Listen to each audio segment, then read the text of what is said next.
J'ai passé ma vie à me battre. Le seul show sur la lutte à la radio à Montréal. J'ai passé ma vie à me battre. Ouh, yeah! Mesdames, messieurs.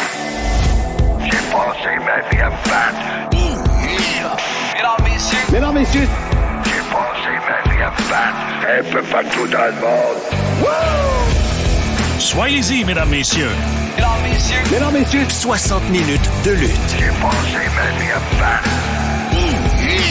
Avec Marc Blondin. Salut tout le monde, bienvenue au podcast Soyez-y, mesdames, messieurs, sur les ondes de BPM Sport Montréal 91.9, votre rendez-vous hebdomadaire sur tout ce qui concerne le monde de la lutte à travers la planète.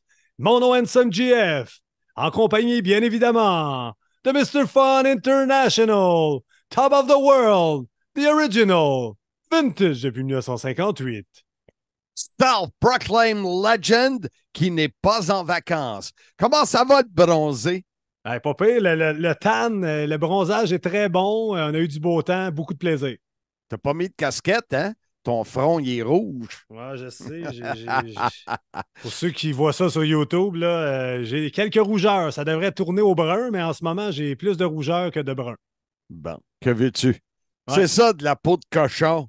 Ouais, hey, t'es bien langue sale de me traiter de cochon. Hey Marc, perdons pas de temps parce qu'on a une émission très, très chargée encore cette semaine. Parle-moi de SimMania 3. On est rendu où avec ça? Écoute, les 6 combats ont été confirmés, signés. Alors, tous les lutteurs sont là. L'affiche devrait sortir dans les prochains jours et la diffusion va être faite sur les réseaux sociaux. En plus de ça, bien sûr, j'ai reçu le menu des entrées que les gens vont pouvoir commander. Il me reste à mettre des noms de prise de lutte ou choses dans ce style-là de l'entêté. On vous rappelle que c'est dimanche, le 24 septembre, à compter de 19h, et j'ai signé le destructateur Michel Leroy, Destro, pour le Destro Show des épreuves de force qui auront lieu en pré-événement à 18h45. Fait que je l'ai signé la journée que tu t'es pas présenté au 5 à 7 avec Max Bacon.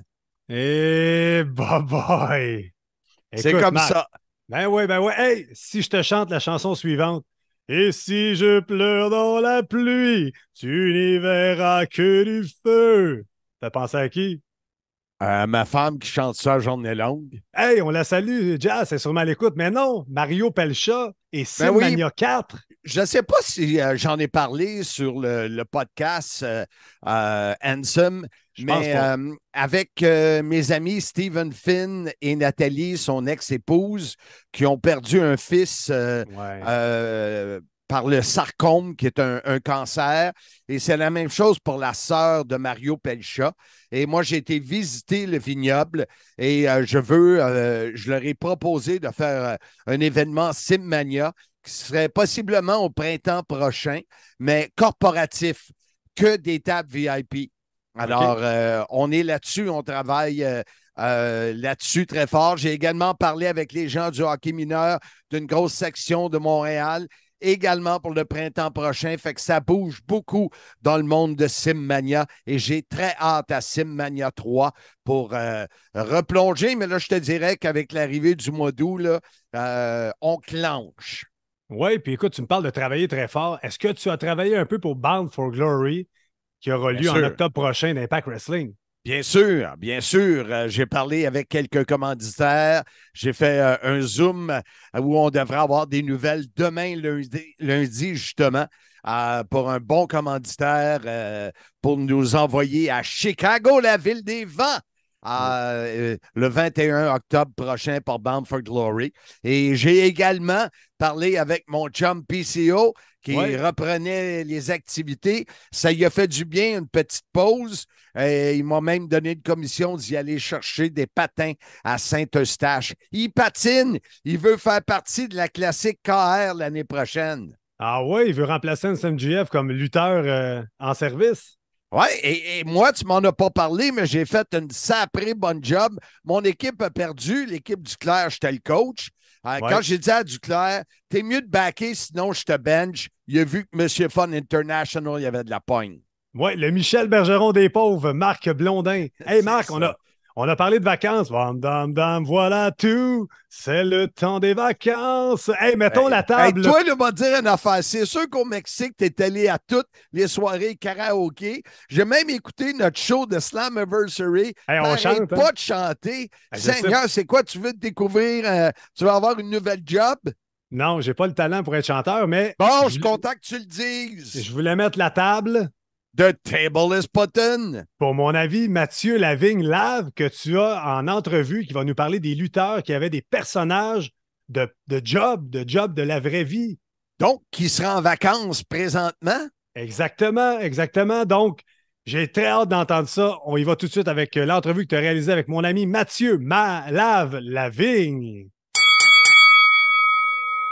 Il y en a qui disent que des fois, je pousse ma loque. Tu sais, c'est les vacances.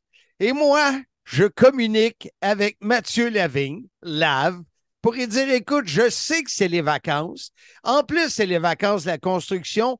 Moi, m'a te faire travailler mon Lave.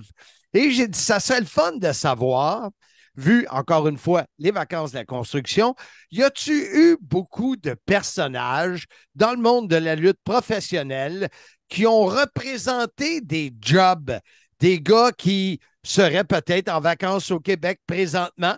Alors, il est là, Lav, il a fait un travail de moine, 77 heures de recherche. Wow! Ben, au prix où tu me payes, Marc, ça me dérange vraiment pas de travailler les heures supplémentaires pour toi. Ouais, j'ai vu ça passer, ça m'a empêché à moi de partir en vacances, mettons. Qu'est-ce que tu as pour nous aujourd'hui, à mon Lav? Ben, j'ai aimé ta question parce que déjà, dans l'idée de la lutte, dans l'idée du kayfabe de la lutte, avoir une job, moi, je trouve que ça va complètement à contre-courant de l'idée de ce que c'est censé être un lutteur professionnel. Moi, je suis censé m'investir dans quelqu'un qui est un gladiateur, qui est une personne plus grande que nature, que je suis censé vouloir payer pour regarder se battre. Mais je sais pas si c'est une bonne idée d'avoir une job on the side quand tu es un lutteur. Parce que moi, je comprends pas. Une gimmick, c'est un mind game. Tu rentres dans le ring, tu veux jouer dans la tête de ton adversaire. Puis là, tout d'un coup, tu as un gars comme T.L. Hopper qui rentre puis qui est habillé en plombier avec une camisole remplie d'algues puis de cochonneries qui vient du drain à quelqu'un. Il rentre avec son siphon de toilette. C'était le Dirty White Boy à la Smoky Mountain Wrestling, mais il faut croire qu'à la WWE, on ne l'a pas vu comme ça. Fait que je sais pas à quoi ça peut servir d'avoir un job dans le milieu de la lutte. Imagine si à la UFC, tu as quelqu'un qui rentrait en cuisinier avant son combat. Je pense pas que ce serait vu de la même façon. Fait que la lutte s'en permet un peu à ce niveau-là. Je veux pas faire de mauvais jeu de mots, mais il mangerait une volée. Ah, tu vois, je suis pas ici pour rien. Fait que vite, tu sais, j'ai pensé à... on avait discuté un peu l'idée du prolétaire, du col bleu à la lutte. Ça serait probablement Dusty Rhodes, le fils de plombier, représentait un peu le Every American Man, tu sais, le gars bien ordinaire qui pourrait être au Texas, travailler sur un camion. Puis... Fait que lui, il est probablement en vacances en ce moment. Ouais. Mais sinon, ça va juste... ça va pas bien après Dusty Rhodes. Parce que là, je pensais à un gars comme Duke de Dumpster Drosy, le vidangeur, rentrer avec sa poubelle, même pas une poubelle avec laquelle tu peux frapper, plus un container de plastique. Isaac Yankem est probablement en vacances en ce moment, le dentiste en 1996. On a Bob Thurman Sparky Plug Holly, le pilote de course. Oui. Je comprends pas. Admettons que tu es un pilote de course ou un dentiste. Moi, je pense au salaire que tu fais probablement à temps plein. Pourquoi tu irais sur la route 300 jours par année pour essayer de gagner une ceinture? Tu es un pilote de course. Quand est-ce que tu as le temps pour faire de la course? Quand est-ce que tu as le temps pour te préparer à être un gladiateur? Je sais pas pourquoi je paierais pour voir un pilote de course essayer de gagner une ceinture. En tout cas, s'il gagne une ceinture, ça va se faire sur des chapeaux de roue. Wow! Je sais pas qui est le plus préparé entre toi et moi. Je ne sais pas, tu me prends dans une fin de journée où j'ai juste hâte de déguster une bonne bière et fumer un cigare. Fait que il n'y a pas de problème. Mais toujours les mêmes qui ont tout. que c'est quand même des personnages, mais c'est vrai que ça peut être des personnages mal choisis. C'est des personnages mal choisis. Tu sais, tu penses à Henry Godwin, le fermier. Je ne sais pas, il y a combien de tes auditeurs qui ont une ferme ou qui ont déjà travaillé sur une ferme, mais tu n'as pas le temps d'être lutteur quand tu es un fermier. En plus, lui, il se pointait directement avec ses cochons puis avec son purin. Je comprends pas comment tu peux avoir cette job-là puis vouloir aller te battre dans un ring le soir. Il y en a un que j'ai vu dernièrement aussi à Impact qui s'appelle Building. C'était Trey Miguel dans leur gimmick de Impact où ils faisaient des spectacles en mode années 80, un peu lutte locale, un peu lutte weird. Il y avait avec lui, il y avait Gymnasium puis il y avait Jack Hammer. Ça, c'est des vrais gimmicks de construction. Eux sont clairement en vacances. Mais Building, je sais pas, c'est-tu moi qui l'ai rêvé ou c'est un vrai personnage de l'histoire de la lutte, Building?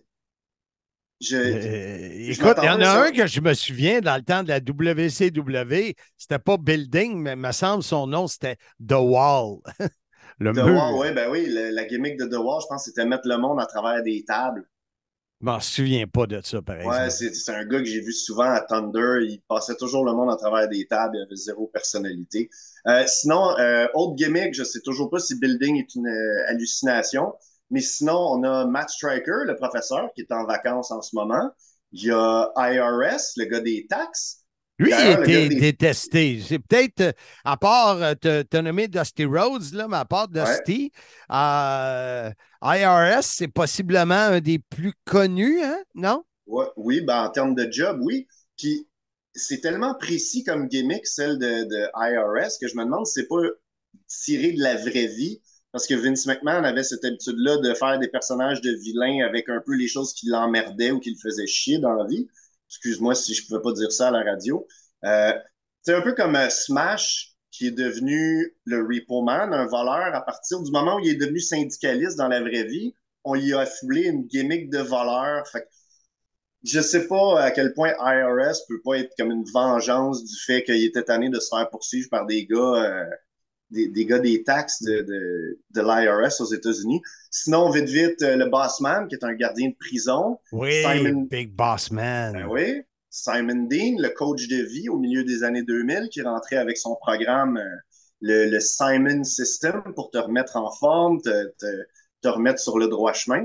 Lui, il avait des slides, justement, à aller dans le droit chemin. Tu es un bon ami à slide. On lui demanderait comment il va, Simon Dean, aujourd'hui. Au Québec, j'ai pensé à quelques gimmicks, parce que tu parles de slide, j'ai pensé à des gimmicks québécoises de job. On a Mitch Surfer, qui est un surfeur professionnel. Oui. Il fait pas de surf, mais c'est un surfeur. Il est professionnel, mais il fait pas de surf. Frank Milano, le pilote de chasse, je ne l'ai pas vu en avion encore, mais c'est un pilote de chasse. Puis sinon, on a Martel, Rick Martel, qui faisait du mannequinat. C'est vrai, The Model, Rick Martel. Ouais, on a déjà quand même une gimmick qui se rapproche peut-être un peu plus de pourquoi il serait un gladiateur ou un lutteur. Fait que celui-là, je le permets. Mais tu sais, on niaise, mais il y a une gimmick de job dans l'histoire de la WWE qui a vraiment, vraiment fonctionné. Puis aujourd'hui, il n'y a personne qui se questionne. C'est une des meilleures gimmicks de l'histoire de la lutte. Je sais pas si tu me vois venir. Non. Ben oui.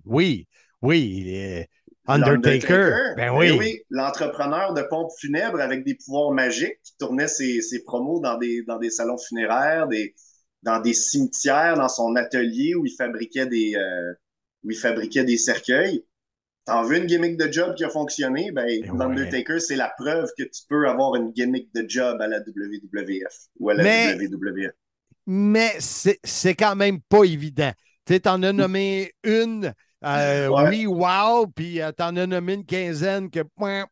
rendu là, c'est peut-être plus au crédit de Mark Calloway d'avoir fait réussir une gimmick d'entrepreneur de pompes funèbres.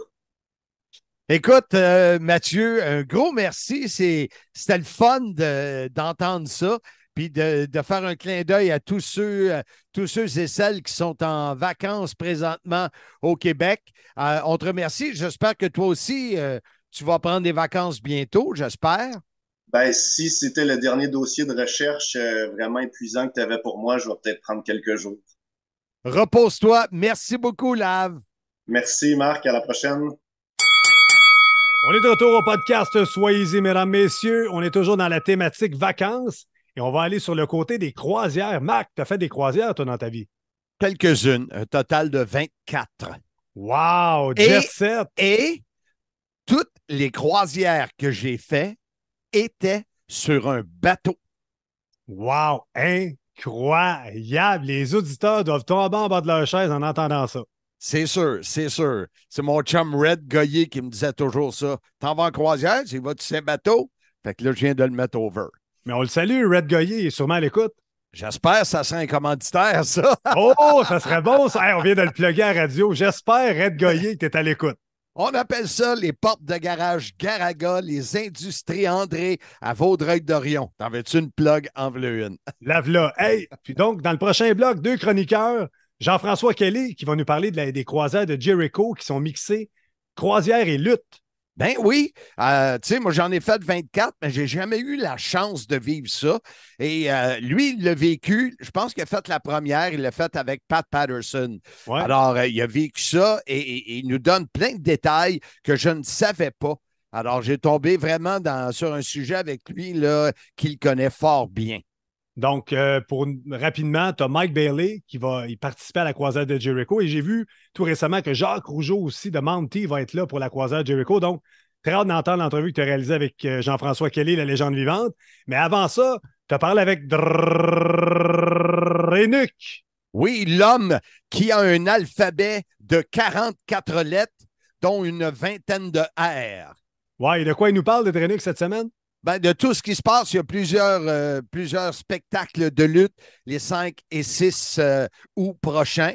Et comme c'est un nouveau Campi Valencien, si lui il va en croisière, ça va être sur la baie Saint-François, sur un radeau, parce qu'il n'y a pas les moyens d'aller plus loin.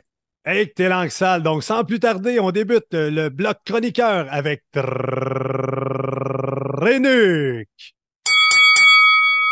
On retrouve notre ami, le mouton noir de la lutte québécoise, le nouveau Campi Valencien, André Terrien, mieux connu sous le nom de Drenuk. Comment vas-tu, jeune homme? Je vais très bien, Marc. Et, Campi Valencien avec un C majuscule, je l'adore, ma nouvelle ville. C'est bon, c'est bon. Tu as juste à dire que tu es chum avec Marc Blondin, puis ils vont t'escorter pour que tu sortes de la ville. Good, des limousines et tout.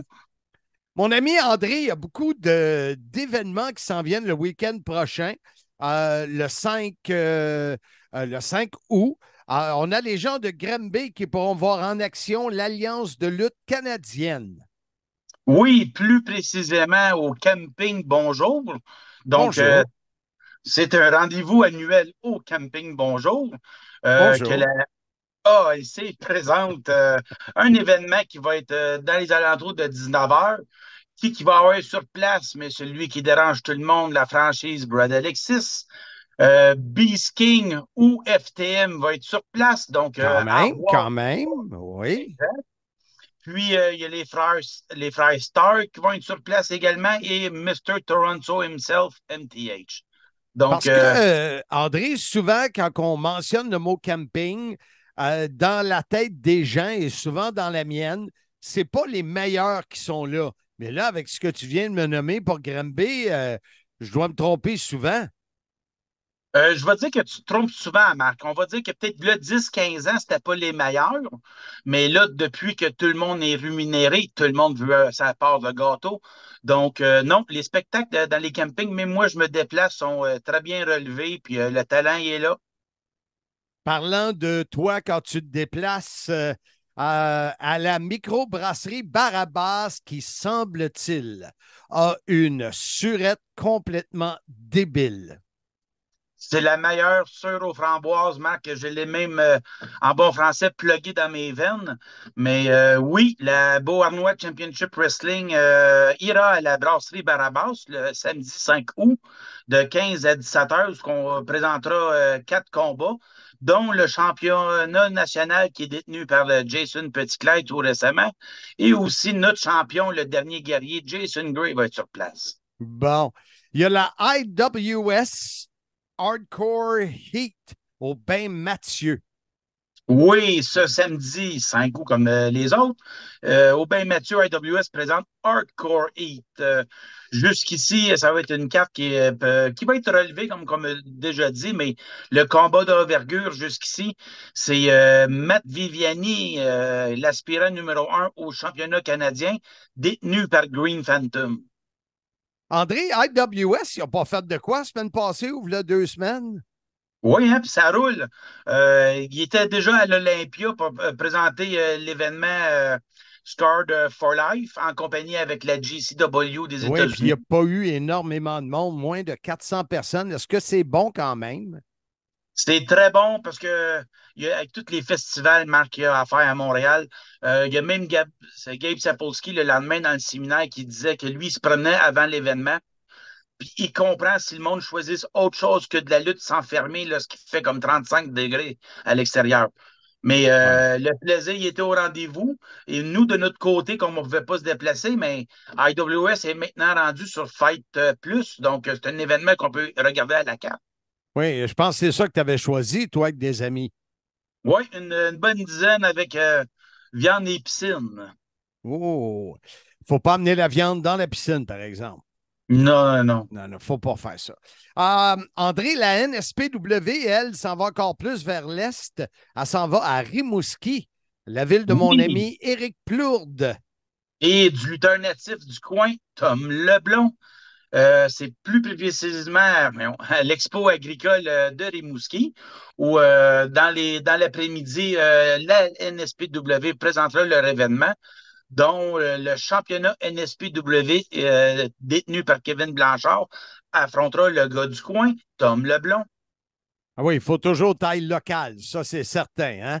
Ah, il va avoir le 6e joueur en arrière de lui, là, ou le 10e ou le 12e. Écoute, en tout cas, il va avoir le joueur local en arrière de lui. Le lendemain, il y a K-Mania. Ça, c'est aussi la NSPW, non? Non, c'est comme leur petit cousin. C'est la FCL, mais la NSPW région de la Mauricie. Présente, c'est ça, à Bécancour, au quai en fête, parce que tout l'été, le quai est en fête à Bécancour. Présente, je crois que c'est leur deuxième événement de lutte. Cette fois-ci, c'est Quai Mania, dont le champion Mauricie, Cowboy Steve Boutet, sera en action. Et il y a un combat pour les poids lourds, Marc, Robbie Hennessy et Angie Sky contre Azael et Max Lemay. Il y a plus de 700 livres dans l'arène. Ça va brasser, comme qu'on dit. Tu me parles de Max Lemire. Est-ce que tu as eu la chance de voir son entrée dans le personnage de Bam Bam Bigelow sur Crave? Oui, j'ai vu ça à Dark Side of the Ring. Puis, Je ne l'ai pas vu juste, encore. T'as-tu aimé? non, il a très bien joué son rôle. Puis même aujourd'hui, il a discuté avec un des fils à Scott, Bam Bam Bigelow.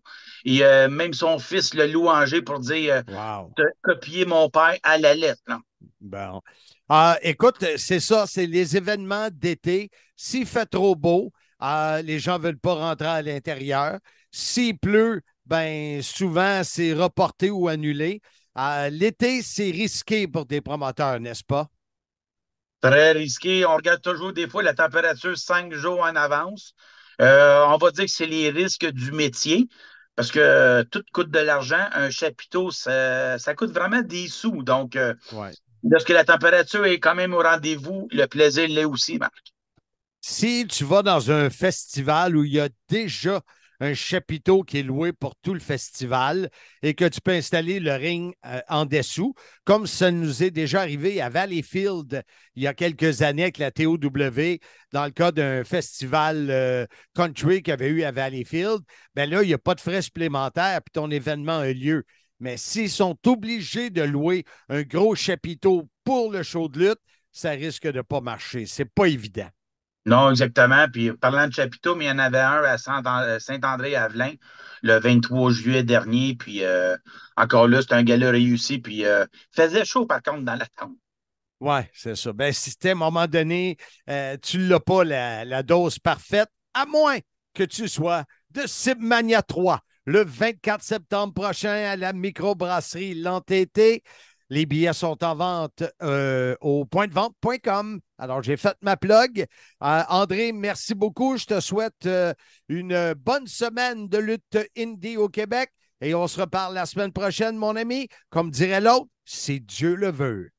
Oui, bonne fin de semaine. Moi, je vais dire bonne bière, bon golf, Marc. Merci. On reçoit la légende vivante Jean-François Kelly sur le team Soyez-y, mesdames, messieurs, après une semaine de vacances. Wow! Hey, c'est incroyable, là. Hey, ça fait du bien. Je me suis reposé parce qu'une chronique comme celle que je vais faire aujourd'hui, ça prend quand même 40 heures de préparation. Les gens ne savent pas, mais ouf, ça gobe de l'énergie, hein? Oui, je le sais parce que c'est toutes des vacances payées que je vous donne. Fait que ça, te payer, puis en plus, t'es pas là, j'ai de la misère. Mais regarde, c'est comme ça. Mais tu me payes 100% de mon salaire de zéro, c'est quand même incroyable. Oui, quand tu regardes ça, mais l'important, c'est pas le zéro. L'important, c'est le 100%. Exact, c'est ça qui arrive. C'est ça. Fait que tu sais, dans le fond, de zéro. Puis dans le fond, c'est toi qui as signé en bas du contrat. Là, écoute, parlant de vacances, j'ai vu passer cette semaine, Jean-François, un post, un statut de Mike Bailey, Speedball, qui disait qu'il était pour participer à la croisière de Chris Jericho. Et là, je me suis dit, OK, il y a beaucoup de... Là, on est en pleine vacances au Québec. Il y a beaucoup de gens qui connaissent ces croisières, donc qui ne connaissent pas. Mais la croisière de Chris Jericho, et je pense que toi, tu en as déjà fait une. Oui, j'ai fait la toute première, en fait, avec M. Pat Patterson. Donc, Pat Patterson, qui est comme une légende, là. Je ne sais pas si des Québécois qui ne connaissent pas Pat Patterson, ça me surprendrait. Si vous ne le connaissez pas, achetez son livre en anglais écrit par notre confrère ici, Bertrand Hébert. Informez-vous sur Google, mais je vous insiste à acheter son livre. Mais par contre, c'est une croisière vraiment merveilleuse, Marc, là, la croisière de Chris Jericho. Là. Mais, tu sais, premièrement, c'est une croisière qui part de où? Est-ce qu'elle part de New York? Est-ce qu'elle part de la Floride, Fort Lauderdale, Miami? C'est où le départ? Ben, juste pour t'expliquer, il y a plusieurs départs. Comme tu dis, il y a plusieurs ports à bateau possibles pour des bateaux de croisière parce que c'est énorme. Là. C'est une énorme capacité. C'est grand. Les gens ne savent pas à quel point c'est énorme, les compagnies de croisière. Bien sûr qui n'en ont pas fait, du moins. Moi, la première fois que j'en ai fait une, je pensais que ça allait être plate, puis ça ne l'était pas. Puis la croisière part du même port où on est parti lors de ma première croisière, c'est-à-dire Miami. Donc, c'est une croisière qui part de Miami, fait, je pense, cette année, Nassau dans les Caraïbes, et ensuite revient à Miami. C'est une croisière d'environ 4 jours. Puis tu arrêtes à une île?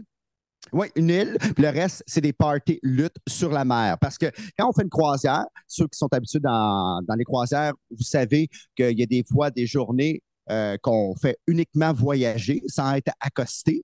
Mais la croisière de Jericho, c'est principalement ça. C'est-à-dire, on voyage, on fait une île et ensuite on voyage pour revenir à Miami. Et dis-moi, pourquoi Jericho est associé à ça? Tu sais-tu? Ben Chris Jericho, il trippe premièrement sur les concepts. Chris Jericho, premièrement, se réinvente. Il y a tout le temps eu, exemple, la croisière de Kiss. Tu sais, le Kiss ont été des avant-gardistes pour faire des croisières. Chris Jericho a des croisières et des maquillages. Exactement, oui. Puis Chris Jericho s'est déjà maquillé, donc hein, tout est dans tout. Donc, Chris Jericho a vu le concept, puis il a voulu réinventer une portion de la lutte professionnelle en faisant sa propre croisière. Et je te le dis, Marc, ça marche. Ça marche à chaque fois que Chris Jericho parle d'une prochaine croisière, les gens s'enlignent pour faire partie des acheteurs, des locataires d'une cabine de croisière. Et il en fait combien par année? Il en fait une par année, c'est annuel. Puis c'est à chaque mois de février ou à peu près. Moi, je pense que c'était au mois de février, la toute première croisière. La toute première croisière, Chris Jericho ne faisait pas encore partie de la All Elite Wrestling. Il a fait affaire avec la Ring of Honor, ROH, qui étrangement appartient maintenant à Tony Khan de la All Elite Wrestling. Mais la première croisière, il a fait affaire avec la Ring of Honor pour le ring, puis il fallait le solidifier, le ring. J'étais là en personne, puis j'ai filmé ça, j'ai ça dans mes archives personnelles. Ils ont utilisé des gros barils remplis d'eau, remplis de sable et remplis de plusieurs matières lourdes comme ça qu'ils ont entreposées en dessous du ring pour être sûr que le ring ne bouge. Pour être sûr que le ring ne bouge pas. Parce que des fois, c'est risqué. Toi et moi, on le sait, une croisière, ça ne bouge pas vraiment. Tu sais, on n'a jamais vraiment de nausée sur une. Mais ça peut exister des journées que ça bouge, que les vents sont forts, etc.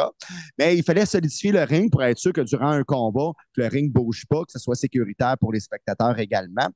Puis, tout est là, c'est-à-dire le DJ est à côté, on a la traditionnelle entrée des lutteurs, il y a aussi de la mezzanine. Donc, ça fait partie où on installe normalement, où les piscines sont installées, où on installe normalement les écrans de cinéma. C'est là qu'est le ring de lutte professionnelle parce que c'est un événement extérieur. Ce n'est pas dans le théâtre, c'est pas à l'intérieur, c'est vraiment à l'extérieur. Fait que sur 4 jours, il y a comme un gala de lutte.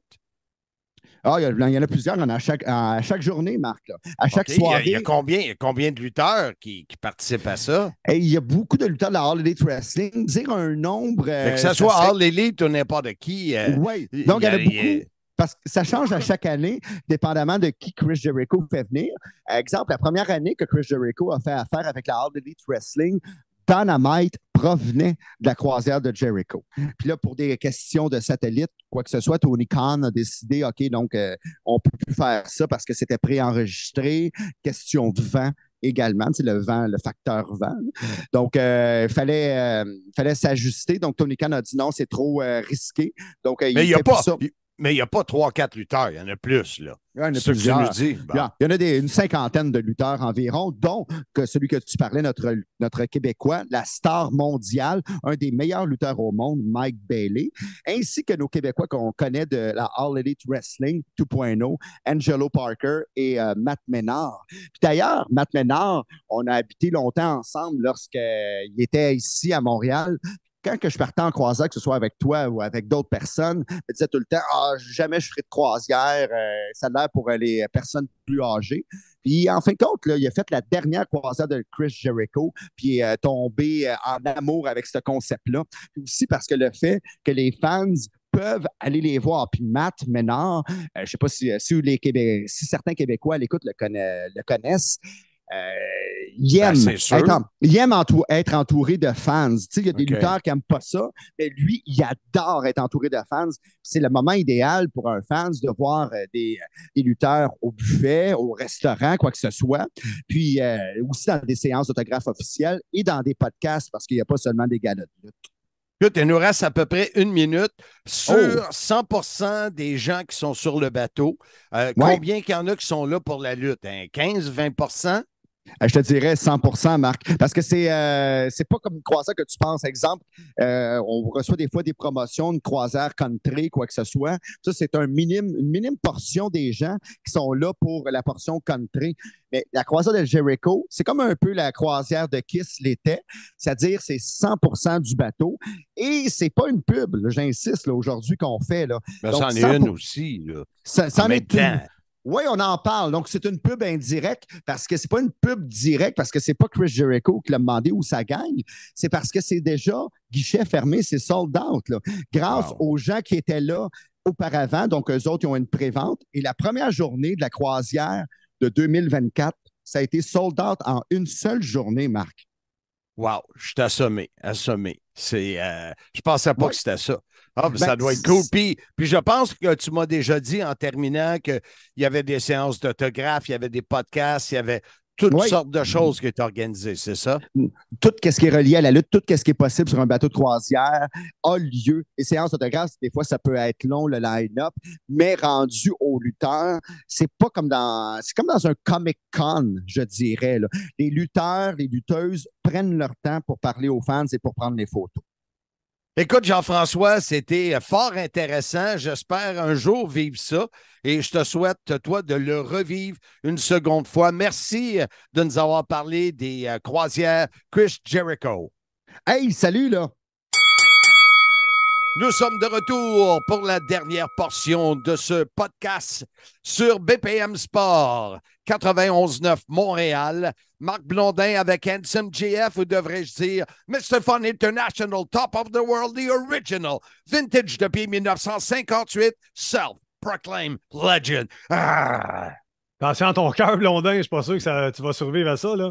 Ben oui, ben oui. Hey, c'est l'épisode 124. Wow, le temps C'est passe fou. vite. C'est fou, c'est fou. On prépare possiblement sous peu, à l'automne, un podcast live devant public. Wow, hey, ça va être le fun. On va pouvoir interagir directement avec tous les fans qui nous plantent sur le groupe.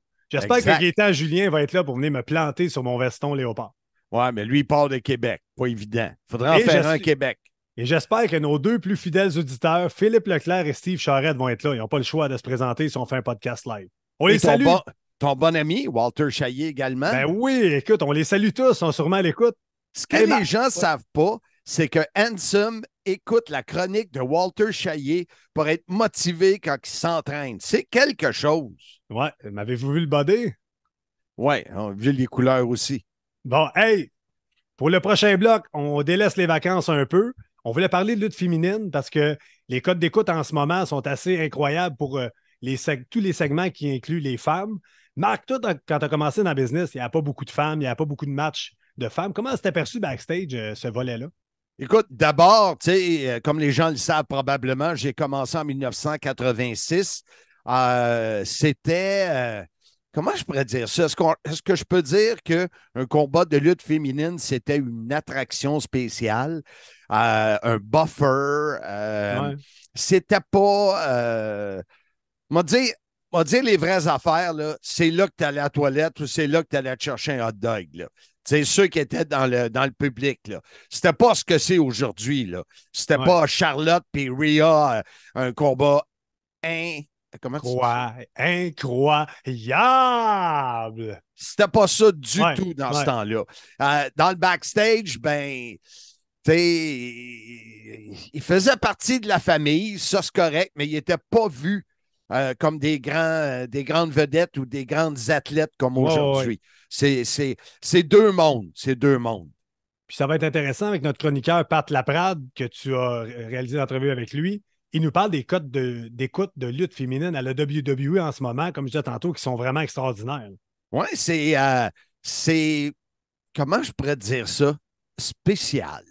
Spécial. Donc, sans plus mais c'est vraiment, vraiment, je pense, que la lutte féminine aujourd'hui, entre autres à la WWE, avec les lutteuses qu'ils ont, ils portent le flambeau, ils l'amènent en avant et ça donne de superbes combats et évidemment de superbes codes d'écoute. Donc, sans plus tarder, on écoute le Coyote Pat Laprade sur sa chronique WWE.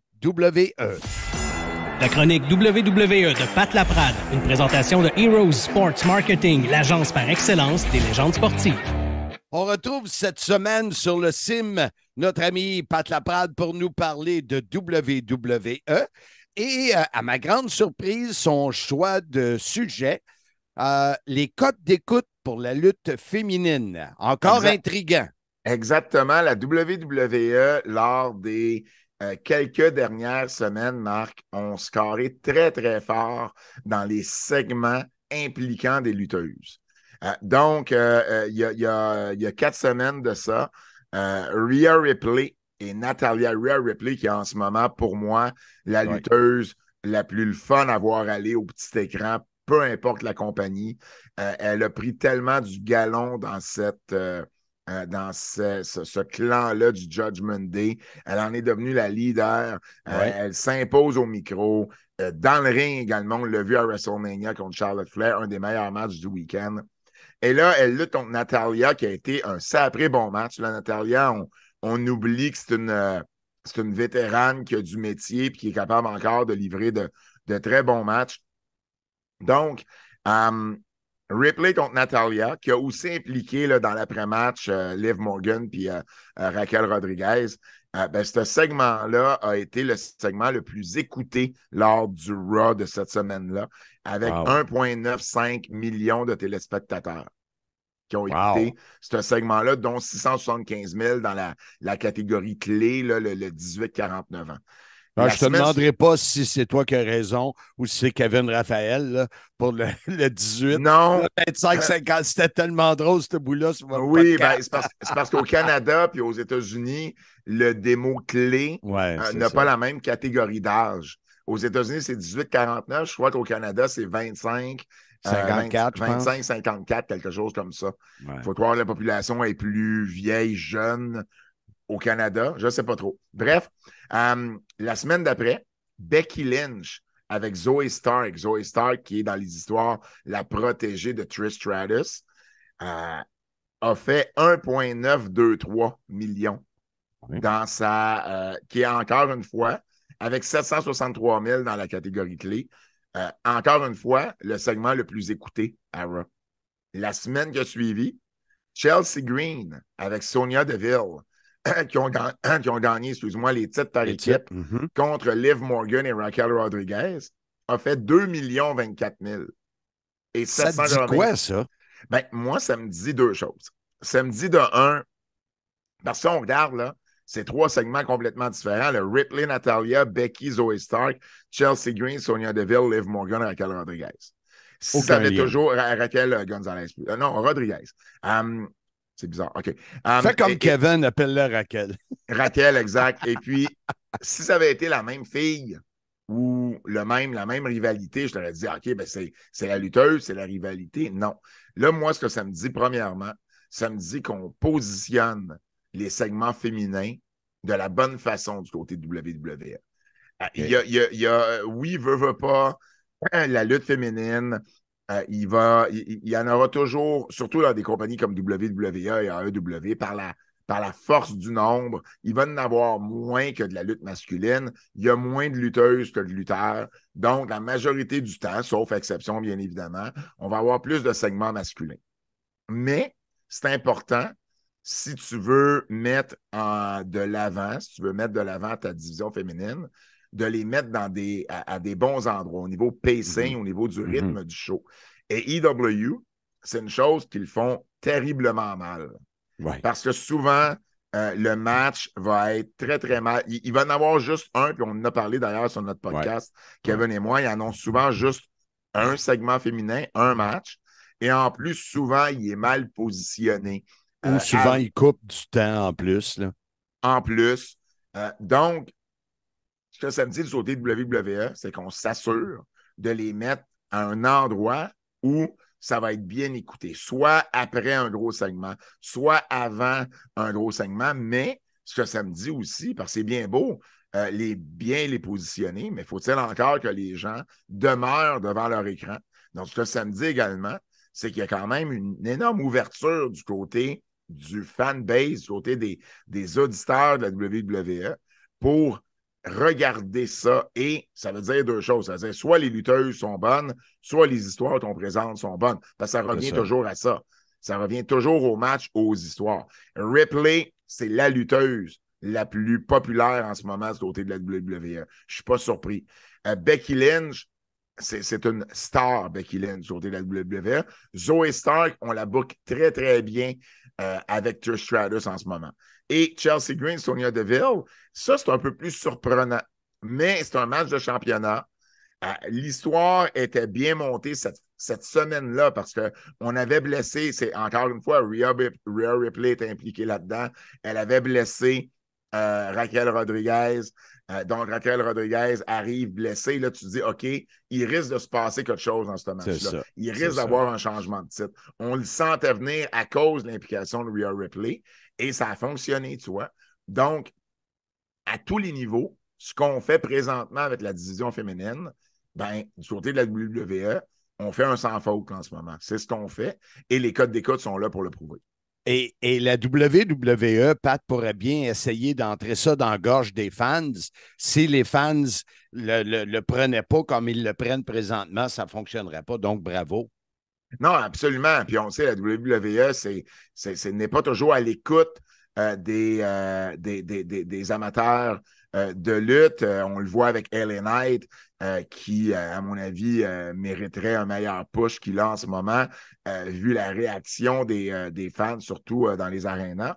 Mais en même temps, ce que ça me dit, c'est de ce côté-là, ben les fans sont au rendez-vous. La WWE fait bien les choses. Puis tant mieux, parce que de voir quand même 8 femmes comme ça arriver à avoir les meilleurs codes d'écoute sur un show où il y a quand même, non, il n'y a pas Roman Reigns puis Jey Uso, mais il y a Seth Rollins, il y a Finn Balor, il y a Kevin Owens, il y a Sami Zayn. Le Judgment Day comme tel marche super bien. Et je t'ai même pas parlé de Rhea Ripley dans les autres segments de Judgment Day. Le Judgment Day score très, très fort. Rhea Ripley, elle est là régulièrement. Là. C'est vraiment là, une des 3 plus grosses stars présentement à la WWE. Et puis, ben, c'est tant mieux. Pat Laprade, merci beaucoup. J'ai hâte de lire ta suggestion de sujet pour la semaine prochaine. Bonne semaine, mon ami. La semaine prochaine, on parle de SummerSlam, Marc. On n'a pas le choix. J'y serai à Détroit pour SummerSlam. Génial. Ben, bonne semaine, mon Pat. Salut, merci toi aussi. La chronique WWE de Pat Laprade, une présentation de Heroes Sports Marketing, l'agence par excellence des légendes sportives. Toi, Blondin, là, on a parlé de vacances tout le long de l'épisode du podcast de cette semaine. Est-ce que tu pars en vacances avec ta tendre épouse Jazz? Ah, écoute, Ansem, j'avais prévu prendre un petit 4 jours, pas beaucoup, là, 4 jours. Malheureusement, l'état de santé de mon beau-papa a fait qu'on a repoussé le tout. Là, il va mieux. Alors, on a recédulé notre journée chez Gilbert Delorme. Oui. Et c'est ça va être la semaine du 7 août. Et on va en profiter pour aller voir vignobles et microbrasseries dans la région du Lac-Georges, un peu de shopping, tout ça. Et je vais avec des amis et Stephen Finn, le vendredi, le 11 août, je me paye la traite, un gros tournoi de golf à Ottawa pour les amateurs de cigares et de golf. Fait que quelque chose de vraiment hot. J'ai entendu parler, j'ai bien hâte de vivre ça. Fait que ça va me donner un 5 jours, là, vraiment décrocher un peu et de m'amuser. Bon, puis écoute, je sais que dans tes temps libres, tu as écouté notre émission de Slammiversary. On a reçu le lien pour pouvoir l'écouter en français. Quelles sont tes impressions? Ben, écoute, c'est le fun de laisser la poussière retomber. Pour être capable après c'est quand même près de 3 heures. Ouais. Alors, il faut que tu trouves le temps. Je l'ai trouvé, je l'ai écouté peut-être en 2-3 segments. C'était vraiment de bons matchs. Ceux qui ont manqué ça, vous avez manqué vraiment tout un événement de lutte Impact. Ouais. Nous deux, écoute, on a de l'air d'un vieux couple. Ouais. Ça roule. Le son était impeccable, les images aussi. Écoute, ce n'est que des bonnes nouvelles en vue du mois d'octobre pour Bound for Glory. On a très, très hâte. Encore une fois, je vous le dis, là, si ça vous tente d'être annoncé sur tous les réseaux sociaux, si vous voulez avoir votre nom, vous voulez commanditer notre événement, on vous en donne en route vers Bound for Glory. On va vous donner beaucoup de visibilité. Alors, ne vous gênez pas de me contacter ou de contacter The Handsome JF. Lui-même. Écoute, Marc, la semaine prochaine, qu'est-ce qu'on a au menu? Ben, la semaine prochaine, Pat Laprade qui sera en route pour Détroit, puisqu'il assistera à SummerSlam 2023 à Détroit. Il va pouvoir nous donner les détails justement de cet événement-là, nous en parler, toute l'ambiance qui tourne autour de ça. Et il y a quelques jours, notre ami Jean-François Kelly, la légende vivante, qui a osé boire une Bud Light aux États-Unis, était à l'événement de All Elite Wrestling qui a eu lieu, je crois que c'était à Albany. Alors, sûrement qu'on aura des nouvelles également de PCO. Là, on va se retremper là, parce qu'avec le mois d'août, même si l'été est loin d'être terminé, on sent que les roues de la machine, autant pour Simmania que tout ce qui se passe dans le monde de la lutte au Québec et professionnel, on dirait que on a un regain d'énergie et que ça repart pour la fin de 2023. Hey, c'est bien dit, ça, Marc. C'est ce qui conclut l'épisode de cette semaine. Et de quelle façon? On invite les gens à revenir nous écouter la semaine prochaine au même poste, à la même heure. Ça sera l'épisode numéro 125 déjà. Je vous dis, la semaine prochaine, soyez-y, mesdames, messieurs.